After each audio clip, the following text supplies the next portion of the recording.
C'était un jeudi matin, 9h15, quand j'ai remarqué que le regard du PDG était différent. Pas le regard habituel de Christophe Marchand, le genre de type qui cache une grande arrogance derrière un costume Hermès bien coupé et un sourire étudié. Non, c'était autre chose. C'était le regard de quelqu'un qui a déjà pris sa décision et qui regarde maintenant un cadavre en se demandant où l'enterrer. Je suis entré dans son bureau sans frapper, comme je l'avais fait des milliers de fois en 31 ans. Il y avait quelque chose de changé dans la disposition des meubles. Ou peut-être que c'était moi qui changeais. Je le saurai très bientôt.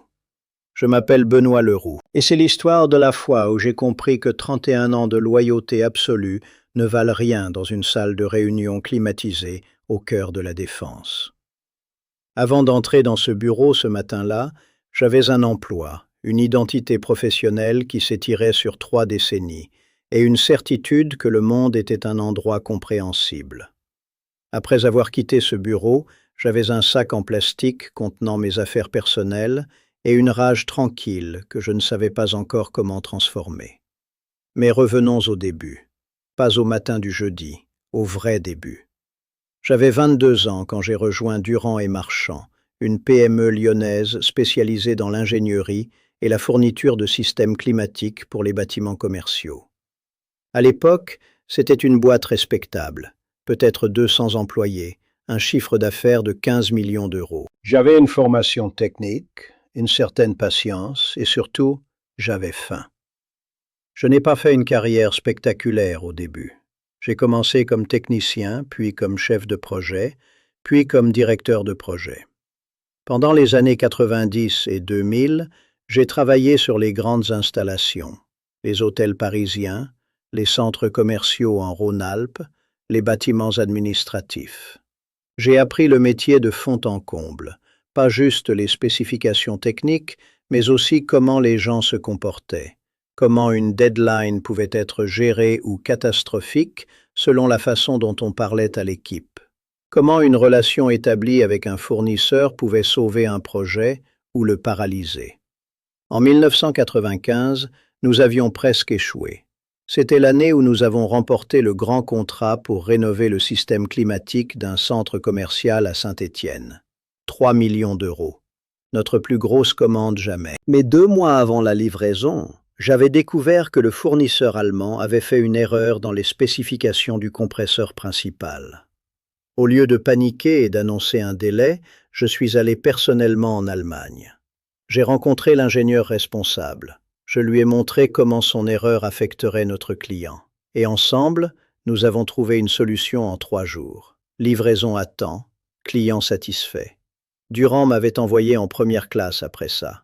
C'était la première fois en 10 ans qu'on m'avait dit que j'avais fait quelque chose qui comptait vraiment. En 2002, l'entreprise a changé de direction. En 2002, Christophe Marchand, qui n'était que directeur général jusqu'à ce moment, est devenu PDG. Et c'est là que les choses ont commencé à bouger de manière systématique. Marchand avait des ambitions. Il voulait transformer DM d'une PME régionale en une entreprise nationale. Il avait du style, du charisme, une certaine compréhension des tendances du marché. Mais il était aussi terriblement impatient avec les détails, méfiant envers toute idée qui ne venait pas de lui et incroyablement capable de jeter quelqu'un sous le bus si cela servait ses intérêts. Mon rôle a évolué. J'ai devenu directeur général adjoint autour de 2007. Cela signifiait que j'étais le visage de la structure opérationnelle, tandis que Marchand jouait les diplomates avec les clients importants et les investisseurs. C'était un arrangement confortable pour lui, et pendant un certain temps, cela l'a été pour moi aussi. J'avais une responsabilité réelle, une bonne rémunération, du respect de la part des équipes que je dirigeais. J'avais une femme, 2 enfants, une maison près de Lyon. Pas excitant, mais solide, honnête. Pendant ces années, en tant que directeur général adjoint, c'est moi qui avais géré les vraies crises. En 2009, pendant la crise financière, c'est moi qui avais rencontré chaque client majeur pour leur assurer que nous restions stables, même quand je n'en savais rien. Je me souviens d'une réunion difficile avec un client majeur. Il m'avait demandé si nous allions survivre. J'avais dû dire oui, en sachant que j'en avais pas la certitude. J'avais dû renvoyer 40% des employés, des gens que j'avais côtoyés pendant des années. Et maintenant, je devais entrer dans leur bureau, fermer la porte et leur dire que leur emploi était terminé. Je suis rentré chez moi une nuit après avoir renvoyé 43 personnes et j'ai pleuré dans la douche. Céline avait su quoi faire, elle m'avait juste tenu. Marchand, pendant ce temps, se positionnait comme le visionnaire. Il avait reçu un bonus pour avoir navigué la crise financière alors que l'entreprise avait licencié 40% de ses employés. Pas une seule fois il n'a demandé ce qui m'avait coûté émotionnellement. Pas une seule fois il n'a dit « merci » pour avoir fait le travail qu'il n'aurait jamais pu faire. Entre 2007 et 2023, l'entreprise a grandi. Pas de manière spectaculaire, mais régulièrement. Nous avons ouvert des bureaux à Paris, Marseille, Lille. Le chiffre d'affaires était passé à 100 millions d'euros. Et moi, j'avais contribué à chacun de ces développements. J'avais supervisé la mise en place de nouveaux systèmes de gestion de projet. J'avais restructuré les processus opérationnels. J'avais résolu les conflits internes et établi des standards de qualité. C'était du travail invisible, le genre de travail qui permet à une entreprise de fonctionner sans heurts, le genre de travail qui ne fait jamais les gros titres, mais sans lequel rien d'important ne se passe. Je me souviens d'un moment en 2015, tard un vendredi soir, quand j'étais encore au bureau à minuit pour résoudre un problème de compatibilité avec un système de contrôle défaillant. Mon équipe était rentrée chez elle. Leur famille les attendait. Mais moi, je restais. Et quand j'ai finalement résolu le problème, j'ai envoyé un email à l'équipe de nuit et aux clients pour confirmer que tout était correct. Personne ne m'avait demandé de faire ça. Marchand ne l'avait jamais su. Mais c'est ça qui faisait marcher DNM. Pendant ce temps, Marchand recevait les prix des associations commerciales. Il donnait des interviews dans les journaux de commerce. Il était le visage de l'entreprise, et je l'acceptais. Je n'étais pas le type à rechercher la célébrité, j'aimais le travail lui-même. Ou du moins, je pensais que je l'aimais.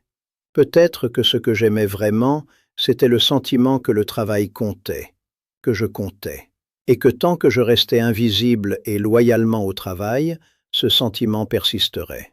Mais vers 2021, quelque chose a changé. Peut-être que Marchand a vieilli mal, ou peut-être qu'il a simplement senti la limite de sa propre vision de ce que DNM pouvait devenir.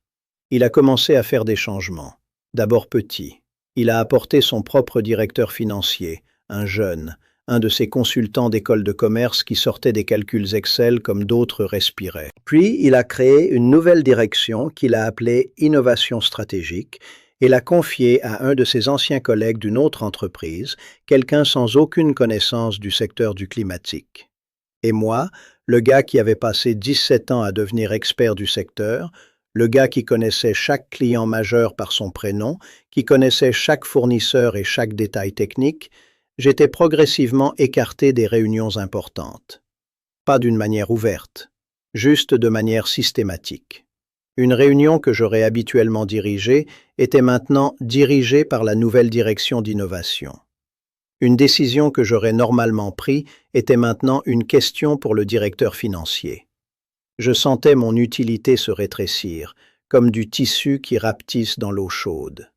C'est à ce moment que j'ai eu mon idée. C'était en 2022. Nous travaillons sur un projet majeur, la rénovation complète des systèmes climatiques du siège social d'une grande assurance à Toulouse. Un projet de 17 millions d'euros. Et j'ai remarqué quelque chose. Le client, comme presque tous nos clients, avait besoin d'une maintenance continue après la mise en place du système. C'était un coût récurrent pour lui, un problème récurrent. Les équipes de maintenance des clients passaient des heures à attendre nos techniciens. Les techniciens passaient des heures à diagnostiquer des problèmes qui auraient pu être prévus. Et j'ai pensé, et si nous créions une division de maintenance prédictive complètement nouvelle, pas juste réparer quand ça casse, mais utiliser les données en temps réel pour prévoir les pannes 6 mois à l'avance. Utiliser l'IA simple pour analyser les patterns de consommation énergétique et identifier les inefficacités avant qu'elles ne deviennent des problèmes. C'était une idée qui n'était pas entièrement nouvelle dans d'autres secteurs, mais dans le climatique en France, c'était pratiquement inexistant. Et plus j'y pensais, plus je réalisais que c'était une opportunité massive, non seulement pour améliorer les services aux clients, mais pour créer un flux de revenus complètement nouveau, basé sur le service plutôt que sur les projets d'installation uniques. C'était un changement de paradigme pour notre industrie. J'ai passé 3 mois à développer le concept en dehors des heures de travail. Je rentrais chez moi après 10 heures de travail à DM, je mangeais rapidement, et puis je m'enfermerais dans mon bureau à la maison jusqu'à minuit pour travailler sur ce dossier. Ma femme Céline me demandait ce que je faisais. Je lui disais que c'était juste un projet personnel, quelque chose pour rester stimulé. Elle voyait la tension dans mes épaules et ne posait pas plus de questions. J'ai consulté quelques amis qui travaillaient dans la data. J'ai écrit un business plan. Pas professionnel, pas parfait, mais solide. Quelque chose qu'un vrai entrepreneur aurait pu utiliser comme base de travail. Et je l'ai présenté à Marchand. C'était un jeudi après-midi. Je suis entré dans son bureau avec mon dossier et je lui ai expliqué l'idée pendant 20 minutes. La maintenance prédictive, les économies pour les clients, la possibilité de créer un flux de revenus récurrents très peu sensible aux cycles économiques. Un marché potentiel énorme. J'étais nerveux, je le réalise maintenant. Pas parce que j'avais peur qu'il rejette l'idée, mais parce que j'avais besoin qu'il ne la rejette pas. J'avais besoin qu'il voie ce que je voyais. C'était plus que juste une idée pour un nouveau produit. C'était ma démonstration que je pouvais toujours contribuer, toujours innover, toujours avoir de la valeur dans cette entreprise. Marchand m'a écouté. À la fin, il a posé son stylo sur le bureau, il s'est appuyé en arrière dans son fauteuil et il a dit « Benoît, je respecte ton implication, vraiment. Mais tu penses comme un opérateur, pas comme un visionnaire. Le monde change. Les systèmes climatiques deviennent presque un commodity. Les vraies opportunités, elles sont ailleurs. Les panneaux solaires, les batteries, la technologie blockchain appliquée au... Enfin, tu vois. Ce que tu proposes, c'est juste une optimisation. C'est du travail de consultant. C'est ennuyeux. Je ne me souviens pas d'avoir réagi fortement sur le moment. Je suis parti calmement. Mais j'ai serré les dossiers fort, assez fort pour que les agrafes aient laissé des marques dans mes doigts. Et en descendant l'escalier, je me suis dit « c'est ça alors. C'est comme ça que ça finit. Pas avec une explosion, pas avec une grande confrontation. Juste avec un homme en costume expensive qui te dit que ta meilleure idée est ennuyeuse. » Quelques mois plus tard, il y a eu une réunion avec ce directeur d'innovation stratégique. Et surprise, il a présenté une nouvelle direction que l'entreprise allait explorer. Une division de services énergétiques visant à aider les clients à optimiser leur consommation. C'était presque mot pour mot mon idée, mais sans la partie data, sans la prédiction. Juste une version affadie d'optimisation énergétique générale. Et bien sûr, c'était maintenant le projet phare de Marchand. Il en parlait déjà aux journalistes, en recevant des compliments sur sa vision. Un collègue qui avait assisté à ma présentation m'avait discrètement averti. Il avait dit « Tu as vu ce qu'ils font ?» Oui, j'avais vu. Tout le monde avait vu. Mais personne ne disait rien. Je ne l'ai jamais mentionné à Marchand. Pourquoi ? Parce que j'étais trop fatigué pour une bagarre politique, et parce qu'une partie de moi pensait que peut-être Marchand avait raison. Peut-être que mon idée était trop petite, trop ennuyeuse. Peut-être que je n'étais plus capable de voir ce qui était vraiment innovant. C'est ce que le doute fait. Il te fait croire aux critiques, même quand tu sais que le critique est idiot. Cette pensée ne m'a quitté qu'un seul instant, avant qu'elle ne revienne un moment après, encore plus forte. Maintenant, sautons au jeudi matin, 9h15. Je suis dans le bureau de Marchand. Il y a une femme de ressources humaines que je n'avais jamais vraiment croisée avant. Elle s'appelle Valérie quelque chose. Elle a une chemise beige et l'expression d'une personne qui a déjà fait cette conversation peut-être 12 fois cette année. Elle tient un dossier. Elle n'a pas mis son café sur le bureau, ce qui me dit que cette conversation sera brève. « Benoît, dit Marchand, on a dû prendre une décision difficile. » Les décisions difficiles. La phrase qu'on utilise pour préparer les gens à l'horreur. Je me suis rendu compte à ce moment que j'avais toujours les mains froides. Pas de sueur froide, juste les mains, complètement froides, comme si quelqu'un avait drainé tout le sang de mes extrémités. L'entreprise change. On a besoin d'une structure plus agile, plus jeune. Et en relisant tes responsabilités, on a réalisé qu'il y a de la redondance. Valérie va te présenter l'ensemble du package. J'ai écouté. Le salaire était terminé, mais il y aurait une indemnité. 4 mois de salaire. Les conditions, la date effective, tout était déjà calculé. Je n'étais pas interrogé. Je n'étais pas en train de négocier. J'étais un problème qu'on était en train de résoudre avec une formule en feuille de calcul. Valérie parlait, mais je n'écoutais plus vraiment les mots. J'écoutais le son de sa voix. C'était la voix d'une personne qui avait probablement dit ces mêmes phrases à d'autres gens, et qui dirait les mêmes phrases à d'autres gens l'après-midi. Il y avait une monotonie à ça, une absence complète d'empathie. Et peut-être que c'était mieux ainsi. Au moins ce n'était pas personnel. Et puis, presque comme s'il y pensait juste à ce moment, Marchand a ajouté « Une dernière chose, ton projet de maintenance prédictive. Vraiment, Benoît, c'était une bonne tentative. Mais le marché n'était pas prêt. C'est pas grave. Tout le monde a des idées qui ne décollent pas. » Il a souri. C'était le sourire d'un homme qui venait de livrer ce coup de grâce au moment où j'étais déjà à terre. Et dans ce sourire, j'ai vu exactement ce qui s'était passé. Il n'y avait pas eu d'erreur. Il n'y avait pas eu de malentendu. Il m'avait rejeté, délibérément, parce que ma présence le menaçait. Et maintenant qu'il n'avait plus besoin de moi, il avait le luxe d'être condescendant à propos de mon idée, comme si c'était quelque chose d'amusant qu'il y avait pensé. J'ai pris le sac en plastique avec mes affaires. J'ai dit « d'accord », sans émotion. Et je me suis tourné vers Marchand et j'ai dit « Tu sais, tu devrais peut-être regarder ce que ta division d'innovation a présenté aux clients de Toulouse le mois dernier. Compare-le à ce dossier-là. Je pense que tu apprendras quelque chose sur toi-même. » Et puis j'ai quitté son bureau. Il a ri. Pas un vrai rire. Un rire nerveux qui résonnait derrière moi pendant que je descendais les escaliers vers la sortie. Valérie ne disait rien. Elle savait probablement que cette partie-là, elle n'en était pas responsable. Mais Marchand avait senti quelque chose dans ma voix, un manque de respect, une cassure dans la relation de soumission qui l'attendait, et ça l'avait dérangé. C'était le 14 mars 2023. J'avais 52 ans. En sortant du bâtiment de la Défense, j'ai senti le froid, le vent qui canalise entre les gratte-ciel. Et j'ai pensé à quelque chose que mon père m'avait dit des années auparavant, quand il était tombé dans une situation difficile.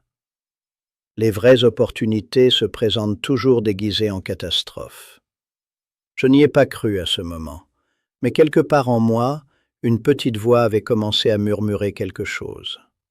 J'ai eu ce moment où j'ai compris que je devais choisir.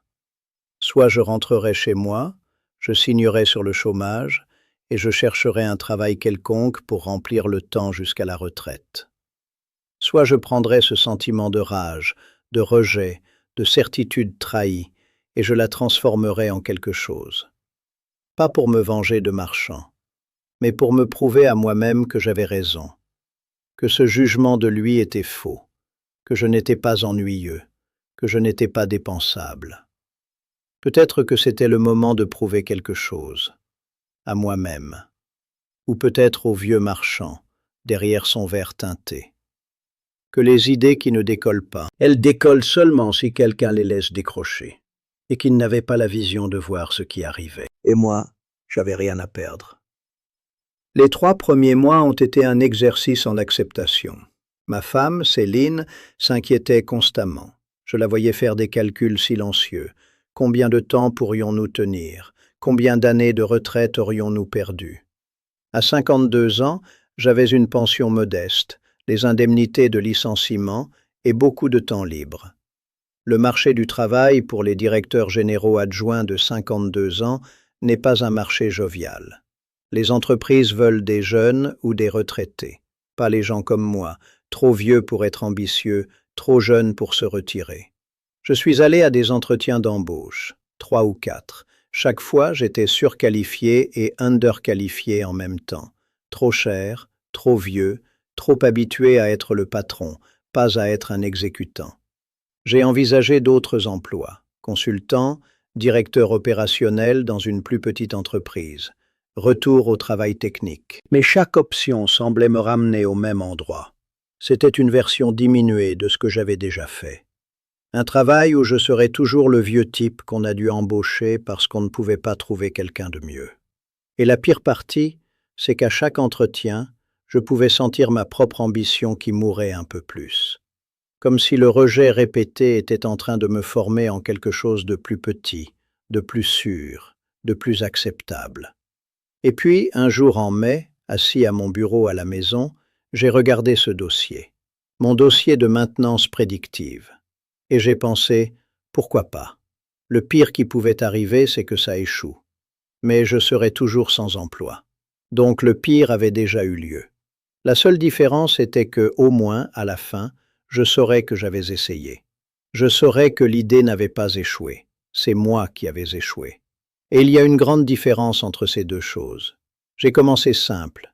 J'ai créé une SARL, juste une structure légale. J'ai appelé ça Prédictis.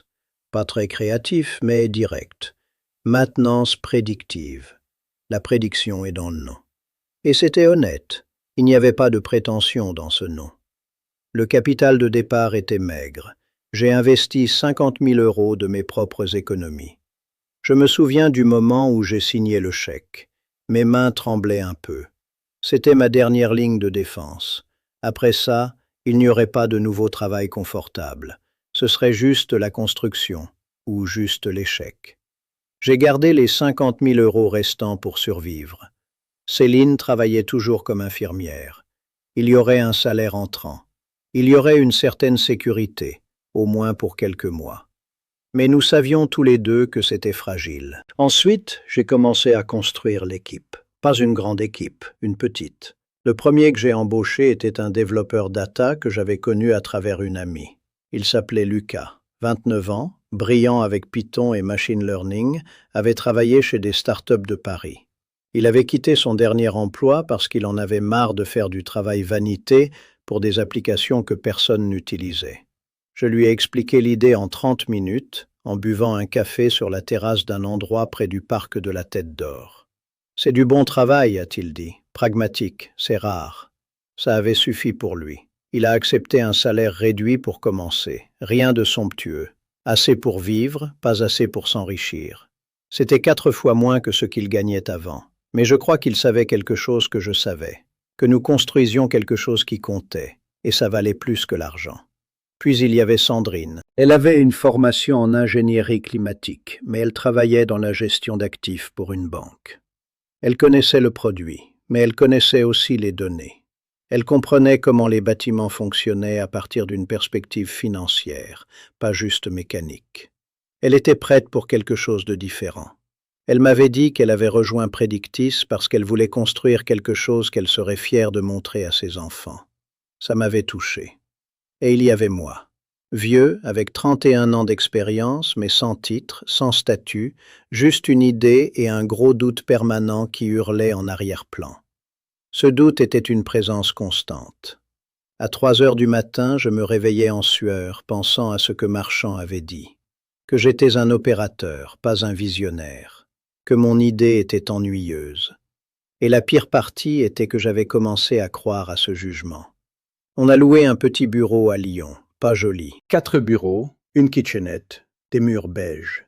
500 € par mois. On a commencé à travailler, et pendant les 3 premiers mois, c'était comme construire une maison en sable. Nous travaillions dur. Nous avions des moments où nous pensions que c'était brillant, et puis des moments où nous savions que c'était stupide. Et la plupart du temps, nous ne savions pas la différence. Le concept était le suivant. La plupart des systèmes climatiques commencent à perdre de l'efficacité bien avant de tomber en panne. Un compresseur commence à travailler un peu plus dur. Une valve n'est pas tout à fait au niveau. Une fuite mineure se développe. Chacun de ces changements produit des données. Les données sont enfouies dans les capteurs, dans les systèmes de contrôle, souvent jamais ne sont regardées. Les bâtiments fonctionnent, les loyers sont payés, personne ne demande pourquoi les factures énergétiques augmentent graduellement chaque année. Ce que nous avons fait, c'était créer une plateforme qui collectait ces données en temps réel. Nous avons créé des algorithmes qui convertissaient les données brutes en signaux. Et nous avons créé des rapports que les directeurs d'immeubles pouvaient lire sans être ingénieurs. Votre système perdra probablement 8% d'efficacité dans 6 mois si vous ne remplacez pas cette valve. Ça vous coûtera 2400 € maintenant ou 45 000 € en réparation d'urgence plus tard. C'était simplement logique. Mais logique et action commerciale ne sont pas toujours la même chose. Les 3 premiers mois ont été terribles. Nous avons approché les clients existants de D&M. Marchand avait laissé des instructions, je pense, parce que personne ne nous parlait vraiment. Un ancien collègue m'avait avoué discrètement qu'on lui avait dit de ne pas nous aider, de ne pas envoyer les contacts, de nous laisser échouer. Nous avons contacté de nouveaux clients potentiels. La plupart ne comprenaient pas ce que nous proposions. Comment payer pour quelque chose qui prévient un problème qui n'existe pas encore? L'idée semblait abstraite, théorique, trop chère. Et surtout, personne ne nous connaissait. J'avais 31 ans d'expérience à D&M, mais maintenant je n'étais personne. Un vieux type avec une idée, sans track record, sans réseau, sans rien. J'ai dépensé 4 mois à vendre. Des appels, des réunions, des présentations. Et pendant ces 4 mois, j'ai découvert que vendre quelque chose que personne ne comprend est une forme de torture lente. Je me souviens d'une réunion en juillet avec le directeur général d'une grande chaîne hôtelière. Il m'a écouté pendant 1 heure. À la fin, il a dit « C'est intéressant, mais combien de fois ce type de problème se présente-t-il vraiment dans un an? Peut-être 2 ou 3 fois? Pourquoi paierais-je pour une solution qui ne résout qu'un problème qui survient 1 ou 2 fois par an? » Et j'avais dû expliquer que ce n'était pas juste les pannes, c'était l'efficacité, c'était les économies d'énergie, c'était... Et je pouvais voir dans ses yeux qu'il pensait que j'étais un fou qui tentait de le convaincre de payer pour quelque chose d'imaginaire. Une autre fois, j'ai rencontré un directeur de maintenance qui m'avait écouté pendant 45 minutes avant de dire « Vous avez l'air intelligent, mais vous ne comprenez pas notre métier. Nous avons des gars qui savent comment réparer les systèmes. Ils ont l'expérience. Vous pensez vraiment qu'une machine peut faire mieux que 30 ans d'expérience ?» C'était la question qui me réveillait à 2 heures du matin. Est-ce qu'une machine pouvait vraiment faire mieux que l'expérience humaine? Ou est-ce que j'étais juste en train de vendre une illusion technologique à des gens qui n'en avaient pas besoin? Et puis, en août, nous avons finalement obtenu notre premier client. Une petite chaîne d'hôtels avec 12 propriétés différentes en Provence. Le directeur général s'appelait Bernard. Il était un homme pragmatique qui était fatigué de recevoir des factures énergétiques imprévisibles. Il a dit « Essayons. Si ça marche, parfait. Si ça ne marche pas, on arrête. » Pas de conviction passionnée, juste une volonté de tenter l'expérience. Il payait 8 000 € par mois pour notre service. C'était 96 000 € par an. Avant salaire, avant coût, avant quoi que ce soit d'autre. Ce jour-là, je suis rentré chez moi et j'ai pleuré. Pas longtemps, juste quelques minutes. Céline m'avait tenu. Et j'ai compris que ce n'était peut-être pas juste une folie, c'était peut-être réel. Peut-être que j'avais eu raison. Mais une chose, juste une chose m'embêtait. Nous pouvions collecter les données, nous pouvions l'analyser. Mais pour que cela fonctionne vraiment à grande échelle, nous avions besoin d'une intégration plus profonde avec les systèmes de contrôle existants. Et la plupart des bâtiments utilisaient des systèmes propriétaires d'entreprises comme Honeywell, Siemens, des constructeurs allemands, des constructeurs italiens. C'était fermé, sécurisé, difficile à intégrer. C'était comme essayer de parler à quelqu'un sans connaître sa langue. Donc, j'ai demandé à Lucas s'il pouvait le faire. Créer une couche qui pourrait parler à tous ces systèmes différents sans modifier l'original. Il a dit oui. Puis il a dit qu'il aurait besoin de 6 mois et peut-être de l'aide d'une personne supplémentaire. J'ai engagé un autre développeur, une femme de Toulouse nommée Justine. Elle était récemment sortie de l'école, mais elle était remarquablement compétente. Elle comprenait les architectures systèmes. Elle était patiente avec le code hérité, avec les protocoles obsolètes, avec tous les trucs qui avaient plusieurs décennies. Et elle était bon marché. Aux normes d'une start-up de Paris, elle était d'une valeur incroyable. Mais ce qui m'avait vraiment impressionné, c'était son attitude. Elle venait d'une petite ville. Elle n'était pas blasée par le succès ou l'échec. Elle travaillait simplement, sans ego. C'est vers cette époque, environ 10 mois après avoir quitté D&M, que j'ai appris ce qui s'était passé avec leur division d'innovation. Le projet qu'ils avaient présenté en reprenant mon idée, il n'avait pas décollé. Aucun client d'importance ne l'avait adopté. Il avait consommé du budget, des ressources, et en fin de compte, il avait produit juste une autre ligne sur une feuille de calcul de coûts généraux. Un peu plus tard, j'apprendrai qu'il l'avait complètement fermé. Un ancien collègue de DM me l'a dit lors d'un café. Il était un peu gêné d'en parler. Nous avions travaillé ensemble pendant 12 ans. Il savait qu'en me le disant, il prenait un risque avec Marchand. Marchand prétend que ce projet a juste eu besoin de plus de temps pour se gérer, a-t-il dit. Mais tout le monde sait. C'était ton idée. Tu l'avais présenté au PDG et il avait dit que c'était ennuyeux. Puis 2 mois plus tard, son nouveau directeur d'innovation a présenté essentiellement la même chose, mais sans conviction, sans quelqu'un qui y croyait vraiment.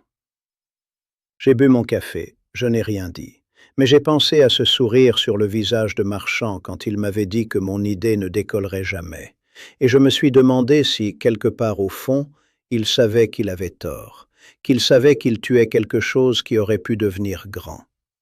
En janvier 2024, Lucas et Justine ont lancé l'intégration multisystème. C'était un moment crucial. Si ça échouait, nous étions coincés. Nos clients existants ne pourraient pas évoluer. Nous serions bloqués à ce niveau. Ça a fonctionné. Pas parfaitement au début. Il y avait des bugs. Il y avait des intégrations qui prenaient plus longtemps que prévu. Mais fondamentalement, ça a fonctionné.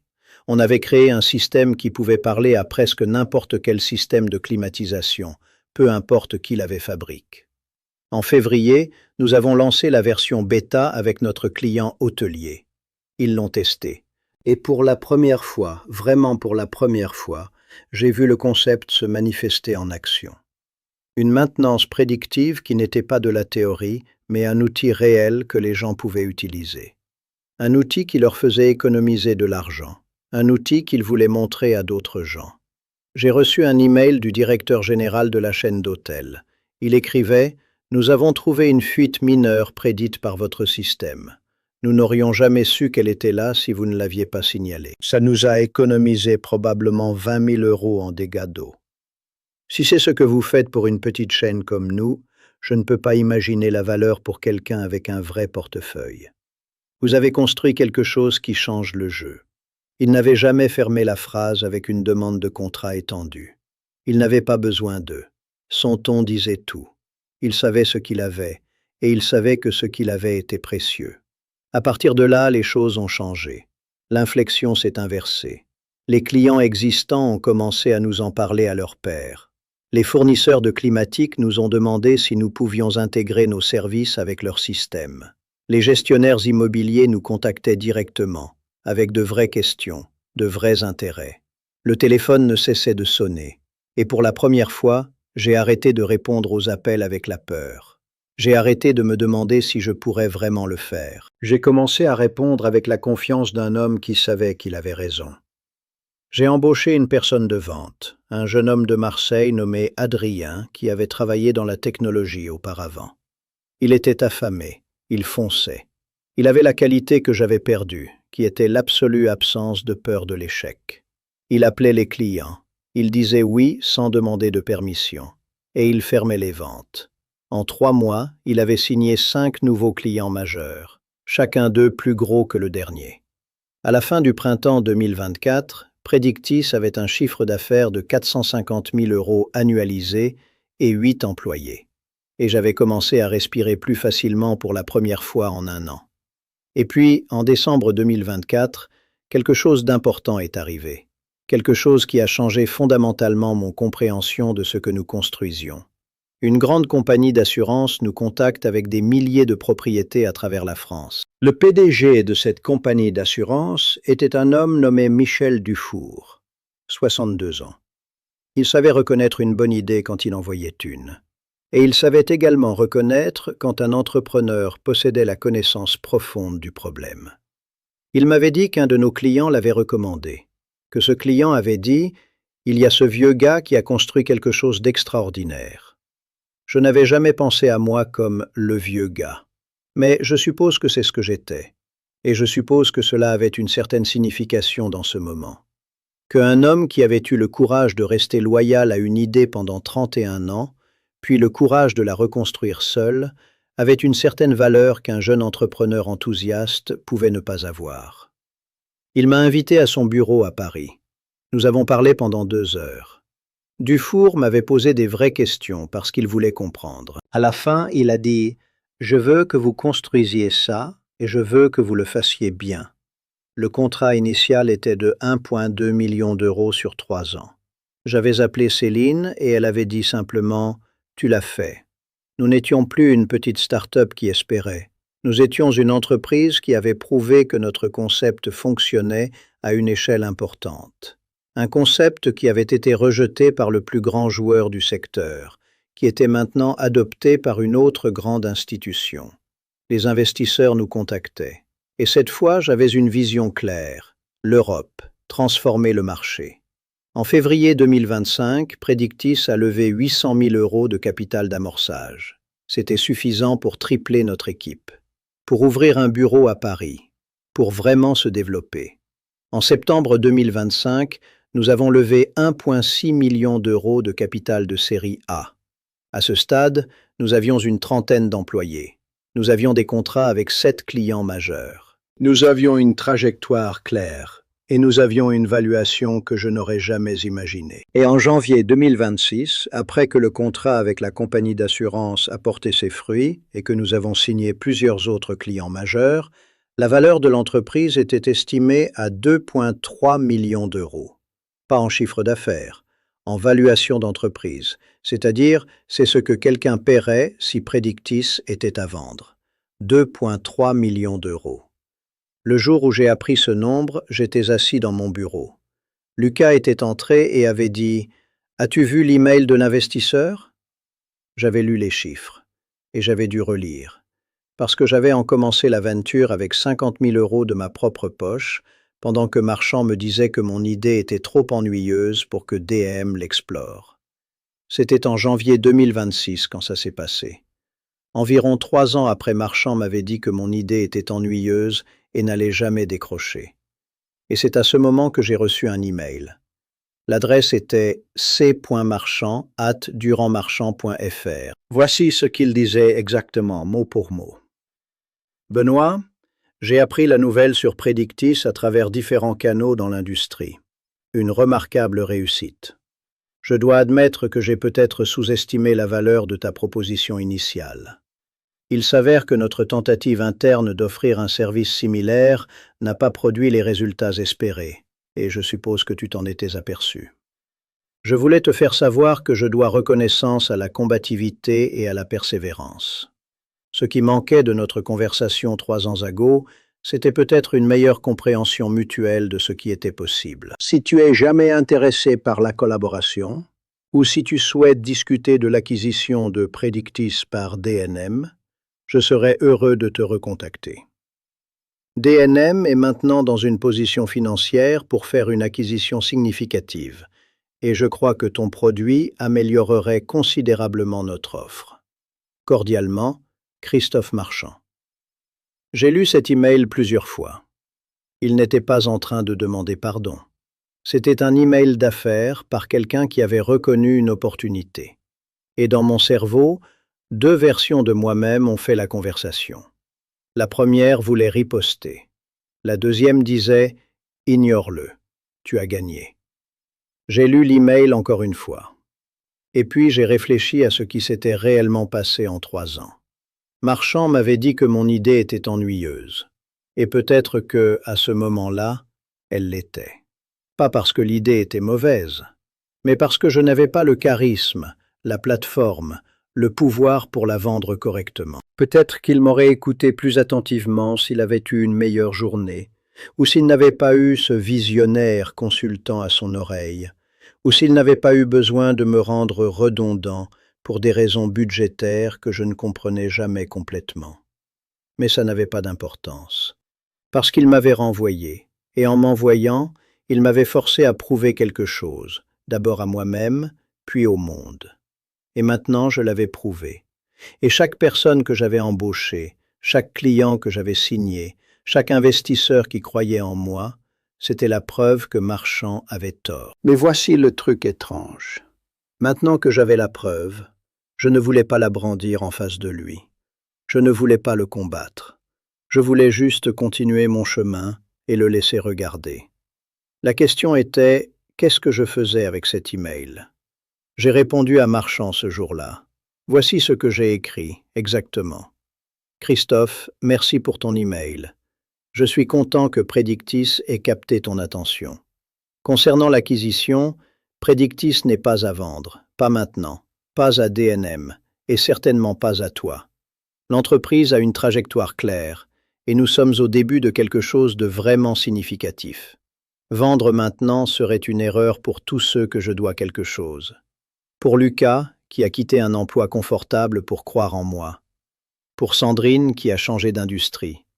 Pour Justine, pour Adrien, pour tous les gens qui ont construit cette entreprise à partir de zéro. En ce qui concerne ta remarque sur la sous-estimation, ce que tu dois comprendre, c'est qu'une idée sans exécution n'est rien. Et l'exécution demande une sorte d'implication émotionnelle que tu ne peux pas simuler. Tu ne peux pas la louer, tu ne peux pas la commander, tu dois la vivre. Tu m'as rejeté parce que tu ne voyais pas ce que moi je voyais. Ce n'était pas à cause d'une incompréhension mutuelle. C'était parce que tu pensais que tu avais raison et que tu pensais que j'étais dépensable. Eh bien, je n'étais pas dépensable. J'étais seulement difficile à gérer pour quelqu'un qui avait besoin de toujours avoir raison. J'ai construit Predictis et je vais continuer à la construire, sans DM, sans toi, et probablement sans jamais penser à ta compagnie de nouveau. C'est pas par colère, c'est par clarté. Vous êtes derrière moi maintenant. Bonne chance avec tes affaires. Je pense que tu en auras besoin. Cordialement, Benoît. Je ne sais pas s'il a répondu. Je n'ai jamais vérifié. Je me suis simplement tourné vers le travail, parce que c'est le truc que personne ne te dit sur la vengeance, même le type qui se manifeste en tant que succès professionnel. Ce n'est jamais aussi satisfaisant que tu le penses. Le moment où on t'a jeté dehors, ce moment brûle. Ça brûle de l'autre côté de chaque victoire. Mais la victoire elle-même, c'est vide sans quelqu'un à qui en parler, sans quelqu'un qui comprend réellement ce qu'il a fallu pour y arriver. Les 3 mois suivant cet email ont été les plus productifs de ma vie. Nous avons étendu l'équipe à 22 personnes. Nous avons ouvert un bureau à Paris avec une vraie équipe, pas juste une personne. Nous avons signé des contrats avec 3 nouvelles grandes organisations. L'une d'elles était plus grosse que notre plus gros client avant. Et nous avons commencé à regarder au-delà de la France, vers le marché européen, l'Allemagne, la Suisse, l'Espagne. En avril 2026, Predictis avait un chiffre d'affaires annualisé estimé à 1,8 million d'euros. La valuation de l'entreprise était maintenant estimée à plus de 4 millions d'euros, basée sur l'intérêt des investisseurs supplémentaires et les nouvelles acquisitions de clients. Pas 2,3 millions, plus que ça, beaucoup plus. Et c'était seulement le commencement. Et moi, Benoît Leroux, qui avait reçu un sac en plastique avec ses affaires personnelles un jeudi matin à la Défense, je n'avais plus à m'inquiéter de trouver un emploi. Je dirigeais une entreprise qui créait réellement de la valeur. Une entreprise dont j'avais inventé l'idée. Une entreprise qui aidait les gens à résoudre les vrais problèmes. Est-ce que je pense à Marchand souvent?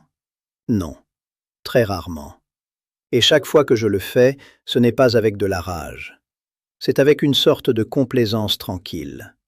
C'est avec le sentiment que je l'ai compris finalement, que je voyais exactement ce qu'il était, et que je ne lui donnerais plus le pouvoir d'affecter mes décisions. Je pense à Lucas, qui a pris une chance sur une idée qu'il n'avait entendu parler que pendant 1 heure. Je pense à Sandrine, qui a quitté la finance parce qu'elle croyait qu'il y avait quelque chose de plus utile à faire. Je pense à Justine, à Adrien, à tous les gens qui ont construit Predictis avec moi à partir de zéro. Je pense au directeur général de la chaîne d'hôtels qui m'avait cru quand personne d'autre ne le faisait. Je pense à Michel Dufour qui avait vu quelque chose en moi. Je pense à mon père qui m'avait dit que les vraies opportunités se présentent toujours déguisées en catastrophes. Il avait raison, bien sûr. Le pire jour de ma vie professionnelle était aussi le jour où quelque chose de vraiment significatif a commencé. Si je n'avais pas été renvoyé, je serais probablement toujours à la Défense, attendant que Marchand me remarque enfin, attendant une reconnaissance qui ne viendrait jamais. Et maintenant, à la place, je construis quelque chose, et je pense à moi-même, à 53 ans, commençant une deuxième carrière qu'aucune personne rationnelle n'aurait choisie. Mais je ne suis pas une personne rationnelle. Je suis un homme qui croit en quelque chose. Et ça, c'est la seule chose qui compte vraiment. Voilà comment l'histoire se termine. Pas avec vengeance. Pas avec Marchand implorant mon pardon. Pas avec des feux d'artifice ou une conclusion nette et satisfaisante. L'histoire finit avec moi au travail, chaque matin, construisant quelque chose. Une idée qui avait été rejetée à devenir une réalité qui compte. Et une certitude calme, finalement, que j'avais eu raison tout du long.